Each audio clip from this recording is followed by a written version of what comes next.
question, are you going to have anyone back for this game? Yeah, very good question. Licha Martinez. I think he will return in the squad. He did now some sessions with us, and we plan him to be available when this afternoon everything's going right in the training. He will return in the squad, and then for some other players we have to see Rashford, Bruno, Willy, Kambala, if they are fit enough.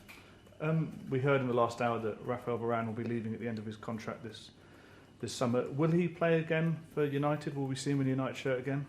We plan him, definitely, for the last games. Not tomorrow, but we hope for Sunday, and then of course for the last game.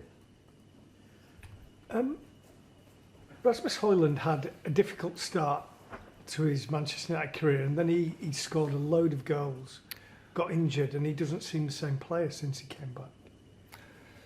He has had 3 injuries this season, but still, and he, as you say, scored I think 14 goals in this season. I think that's a very good record for a young player. Also, when we decided to go for him, we talked about earlier that we buy a player, of course for this season, but also for the future. And he has to develop, he has to progress, and he needs time. And sometimes it's going with up and down. And he also, before winter, he struggled to get his first goal in the Premier League. But there you see, he's a very strong character. And sometimes, you have downs, but I'm sure he will fight his way. And he's very eager for every match, so it can be there.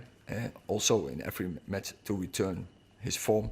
And I'm quite confident he's close. And I know we've asked these questions before, but has he been asked to do too much, and maybe did you make a mistake in thinking that Martial would take a lot of the responsibility away from him this season?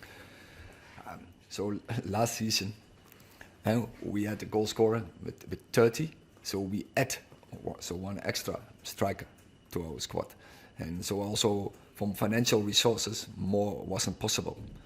And so we were quite confident when you are third in the league and you are in 2 finals and you win 1 final, and then if you then add 1 extra striker, I think in your transfer policy you do right. Erik, there's been obviously reports today that Bruno Fernandes is contemplating his future and that maybe the FA Cup final could be his last game at the club. What's your reaction to that? But that's the same question as last week. So I answered. So I asked the same answer. Do you have any concerns though, and do you have ongoing conversations? Because can you kind of sum up the importance that Bruno has to this club moving forward? I think that's clear. He's in also now, but I think in all the years he was, there was a tremendous important player for Man United, creating I think the most chances across the whole Premier League. So many assists, so many goals. Then it's clear he's a very important player for us. Erik, how important in your mind is this match against Newcastle for you, for the club, for the future, being in Europe, everything combined? There's a lot of factors that are obviously focused on this game. Yeah, it's clear. It's a very important game. Look at the ranking. So it's very important to get the win.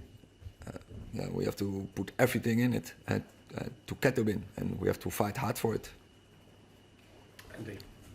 Erik, the mood is low among supporters at the moment. You've just said that tomorrow is an important game. What do you want from Manchester United fans tomorrow? It's what they did in the last games, and I think in Palace they were so magnificent. They were brilliant, and so you said the mood is low. Maybe the expectations are lower. But the mood, I don't want to say. I don't feel that the mood, that the vibe they create, it's lower. They make a lot of noise and they're backing the team, and in Palace and also